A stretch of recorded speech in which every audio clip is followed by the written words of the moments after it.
क्या गुरु बनाना आवश्यक है? क्या गुरु के बिना मोक्ष हो सकता है? इस विषय में आप क्या कहना चाहते हैं? जी नहीं, गुरु के बिना मोक्ष नहीं हो सकता है। तीनों लोकों के मालिक स्वयं भगवान कृष्ण, भगवान राम जब धरती पे आए थे उन्होंने भी गुरु बनाया था। तभी परमात्मा जी ने कहा है, राम कृष्ण से कौन बड़ा, तीनों भी गुरु तीन, और तीन लोक के वेधने गुरु आगे आदि।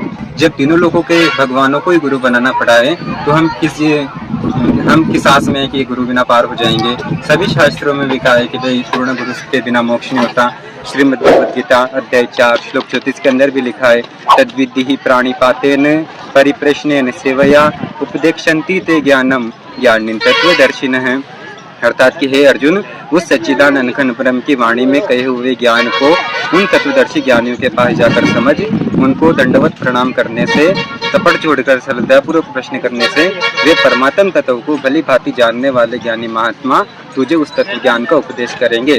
कुरान शरीफ सूरत फुरकान 25 आयत नंबर 52 से लेकर 59 तक भी यही कॉन्सेप्ट क्लियर किया है कि वो जो कबीर अल्लाह है उसके बारे में कोई तत्वदर्शी संत बताएगा। अर्थात कि कोई तत्वदर्शी संत, कोई बाखबर जब हमें मिलेगा तो उसके बाद ही हमारे भक्ति की यात्रा शुरू होती है। सच्चे गुरु की क्या पहचान है?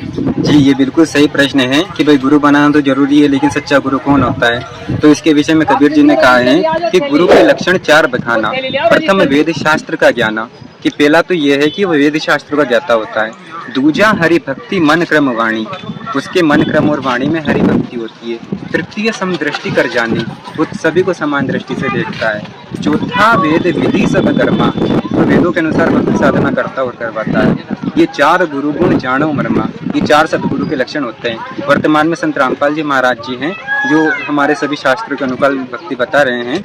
श्रीमद् भगवद गीता अध्याय 15 श्लोक 1 से लेकर 4 में बताया है कि वृद्धो मूलम मध्य शाखम अश्वत्थम प्राभव्यम छंदासी यश्य पर्णानि ये तम वेद से वेदविद, कि उल्टे लटके हुए संसार रूपी वृक्ष के जो सभी विभागों को जानता है वे वेद के तात्पर्य को जानने वाला यानी पूर्ण संत अर्थात तत्वदर्शी संत है।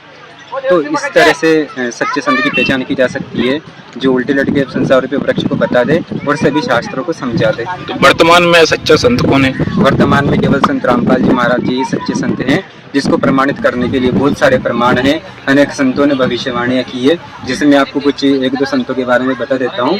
जैसे श्रीमान रामदेव जी महाराज जो कि राजस्थान के प्रमुख पीर माने जाते हैं, संत लोक देवता भी हैं, विष्णु जी के अवतार भी माने जाते हैं। उन्होंने अपने पुस्तक 24 प्रमाण के अंदर संत रामपाल जी महाराज जी के बारे में बहुत बड़ी बड़ी भविष्यवाणी की है। जैसे कबीर संत रामपाल जी महाराज जी के विषय में कहा है कि नगर कोट नहीं जाट कहासी, मुख बंद हो कवि गुण काशी, कि वो जो संत होगा वो जाट जाति में आएगा और कबीर साहब जी के गुण गाएगा। और हर आसी हरियाले तोरण रंग सी रीत चुकासी, सुंदर खाती अगम भाषिया जो कुशोता में होसी, कि वो हरियाणा के अंदर आकर के संपूर्ण जीवों का उद्धार करेगा। श्री नानक देव जी ने अपने भाई बाले वाले जन्म साखी के अंदर भी संत रामपाल जी महाराज जी के बारे में जिक्र किया है। जैसे मर्दाना और नानक जी एक बार प्रहलाद जी के लोक में चले गए तो प्रहलाद जी ने कहा था कि मेरे लोक में आने के सिर्फ 3 लोग ही अधिकारी हैं, एक तो कबीर साहिब हुए हैं, एक नानक जी हैं और एक और तीसरा आएगा।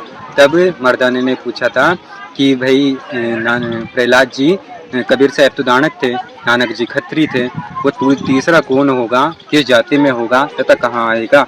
तो उसके विषय में प्रहलाद जी ने कहा था कि वो तीसरा मतलब बरवाला के अंदर आएगा और वो जाट जाति में होगा। उसके अलावा जय गुरुदेव जी ने अपने पुस्तक जय गुरुदेव के अमर वाणी के अंदर भी संत रामपाल जी महाराज जी के ऊपर 7 सितंबर 1971 को भविष्यवाणी की थी कि वह संत जिसके लोग प्रतीक्षा कर रहे हैं वह आज पूरा 20 वर्ष का हो चुका है, यदि उसका पता बता दो तो लोग उसके पीछे पड़ जाएंगे। संत रामपाल जी महाराज जी का जन्म 8 सितंबर 1951 को हुआ था और 7 सितंबर 1971 को संत रामपाल जी महाराज जी पूरे 20 वर्ष के हो गए। 8 सितंबर 1971 को 21वें वर्ष में चले गए थे। और भी बहुत सारे संतों ने, जैसे नास्तिर देमस ने, फ्लोरेंस ने और भी बड़े बड़े भविष्य वक्ताओं ने संत रामपाल जी महाराज जी के बारे में भविष्यवाणी की है। सारी सृष्टि के रचनहार कबीर परमात्मा जी ने भी आज से 600 वर्ष पहले कहा था कि वह एक टाइम होगा कलयुग का जब मैं खुद आऊँगा। चौथा युग जब कलयुग आई तब हम अपना अंश बटाई, काल पंध छूटे नर लोई सकल सृष्टि परवानिक होई, घर घर देखो बोध उचारा सत्य नाम से ढोड़ उचारा, 5505 पाचा तब मेरा वचन होगा ये साचा। कि जब कलयुग 5505 वर्ष बीत जाएगा तब मैं खुद धरती पे आऊँगा। हमारे शंकराचार्यों के द्वारा रचित पुस्तक ज्योतिर्मय ज्योतिर्मठ के अनुसार कलयुग के 3000 वर्ष व्यतीत होने के बाद आदि शंकराचार्य का जन्म हुआ और ईसा से 508 वर्ष पूर्व आदि शंकराचार्य जी का जन्म हुआ।